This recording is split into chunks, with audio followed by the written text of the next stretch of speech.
Shalom, shalom à tous, que la grâce et la paix de Dieu se partagent. Bonne fête de mai à toutes les mamans, que la grâce du Seigneur vous soit multipliée, que Dieu vous donne d'éduquer vos enfants dans les voies du Seigneur et que ceux-ci fassent votre fierté et votre bonheur. Aujourd'hui, j'aimerais partager avec vous une petite partie de l'histoire de Job. Nous connaissons tous Job, nous connaissons l'histoire de Job, nous connaissons les hauts et les bas que Job a connus. Ce que je veux retenir ici, c'est que dans le livre de Job 1, à partir du verset 1er, la Bible décrit Job comme ceci. Job était quelqu'un de droit. Job était quelqu'un d'intègre. Job était quelqu'un qui craignait Dieu et Job était quelqu'un qui se détournait du mal. On n'a pas décrit Job en commençant à dire Job avait 7000 brebis. Il avait 500 paires de bœufs. Il avait 3000 annexes. Il avait 3000 chameaux et 500 annexes. Non. On n'a pas dit que Job avait plusieurs serviteurs. Oui, on n'a pas commencé par ça. La Bible n'a pas commencé par ça. L'une des caractéristiques qui a fait que le regard du Seigneur était porté sur Job, c'était son cœur. C'était l'état de son cœur. Et c'est pourquoi Dieu a dit à Satan, est-ce que tu as vu mon serviteur? Tu as vu mon serviteur Job.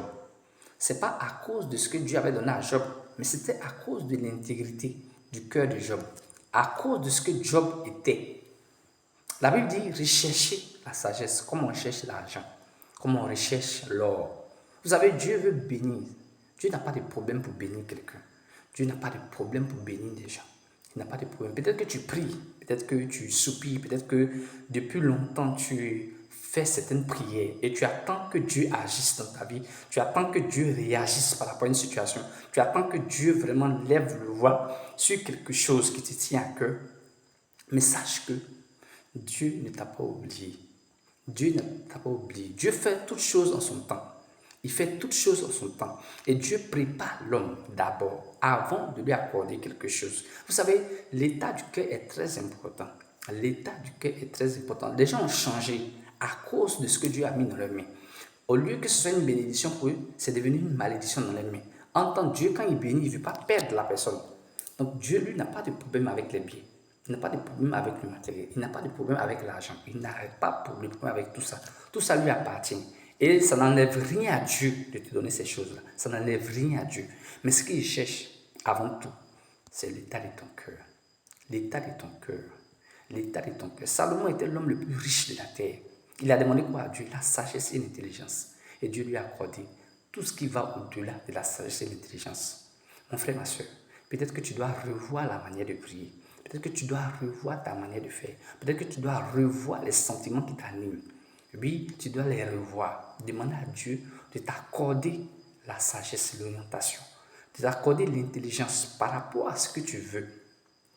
De sorte que lorsque Dieu va te donner cette chose-là, tu seras mature pour la gérer. Tu seras mature pour en prendre soin. Tu seras mature pour pouvoir bénéficier de cette chose-là, pour pouvoir l'utiliser à bon escient.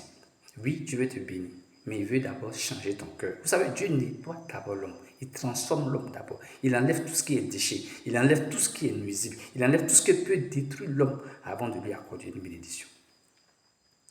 Nous connaissons tous l'histoire de Job. Après, Job a été éprouvé durement, mais Job n'a pas baissé la main. Job n'a pas laissé la main de Dieu. Beaucoup pouvaient être éprouvés de la même manière et abandonner Dieu. Oui, beaucoup ont été éprouvés.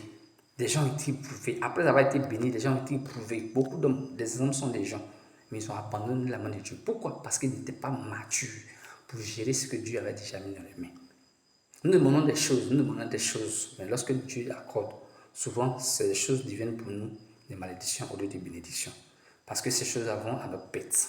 C'est pourquoi je veux dire à quelqu'un, garde espoir. Le temps de Dieu va sonner dans ta vie. Le temps de Dieu va sonner dans ta vie. Le Seigneur ne t'a pas oublié. Le temps de Dieu va sonner dans ta vie. Ce temps d'attente-là serait pour toi un temps de transformation. Un temps de transformation. Et lorsque le temps va sonner, le temps convenable du Seigneur va sonner, tu seras béni et tu vas rentrer dans cette bénédiction dans le nom de Jésus-Christ de Nazareth. Je veux dire à quelqu'un pour finir, qui n'a pas encore fait la paix avec le Seigneur, qui n'a pas encore accepté Jésus-Christ comme son Seigneur et son Sauveur, le monde va passer. Demain ne nous appartient pas. C'est pendant qu'on est encore en vie qu'on accepte le Seigneur. Après la mort, il n'y a plus de salut. Dans le livre de Hébreux 9, la Bible déclare au verset 27 ou 23, je ne sais plus trop, que il est donné à l'homme de mourir une seule fois, après quoi vient le jugement. C'est maintenant, pendant que tu es encore en vie, que tu dois donner ta vie au Seigneur. Pendant que tu es encore en vie, dis à partir du verset 20 jusqu'au verset 27, tu vas voir, pendant que tu es encore en vie, pendant que tu es encore en vie, que tu peux donner ta vie. Après ça, il n'y a plus de salut, il n'y a plus de paix. Aucune prière ne peut sauver ton âme après la mort. Non. C'est maintenant qu'il faut faire ce choix-là. C'est maintenant qu'il faut faire ce choix.